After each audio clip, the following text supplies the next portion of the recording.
சப்பாத்தி சாதத்துக்கு சுட சுட கருணக்கிழங்கு கிரேவி செய்யலாமா? ஒரு மிக்ஸி ஜாரில் பாருங்கள், தேங்காய், தக்காளி, சோம்பு, முந்திரி, அது கூட கொஞ்சம் தண்ணி விட்டு பேஸ்ட்டாக அரைச்சி எடுத்துக்கோங்க. இப்போ ஸ்டவ் ஆன் பண்ண கடாய் எண்ணெய் சேர்த்துக்கோங்க. இது கூடவே சோம்பு, சீரகம், பட்டை, லவங்கம், ஏலக்காய், கொஞ்சம் கடுகு, நல்லா அறுக்கின வெங்காயம் நல்லா வதக்கி விட்டு இது கூடவே கொஞ்சமாக இஞ்சி பொடி விழுது ஸ்லோவில் வச்சு நல்லா வதக்கி விட்டு ஒரு ஓரமாக வச்சுக்கோங்க. இப்போ பாருங்கள், நம்ம கட் பண்ணி வச்சுக்கிற இந்த கருணக்கிழங்கு நல்லா ஆவிரில் வேக வச்சு எடுத்தாச்சுங்க. தூளாக சேர்த்து ஒரு பிளேட்டில் மாற்றிக்கோங்க. மஞ்சத்தூள், மிளகாத்தூள், கொஞ்சம் தயிர் சேர்த்து நல்லா கலந்து விட்டுருங்க. அப்போ தான் நல்லா ஒட்டி வரும். ரெடி ஆகிடுச்சு. ஒரு இரும்பு தவள் போட்டு நல்லா ரோஸ்ட் பண்ணி எடுத்துக்கோங்க.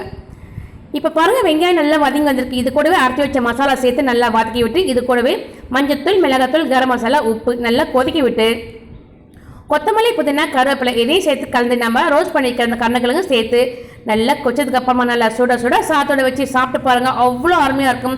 இந்த கருணக்கிழங்கு கிரேவி சப்பாத்திக்கு ரொம்ப நல்லாயிருக்கும். ட்ரை பண்ணுங்கள்.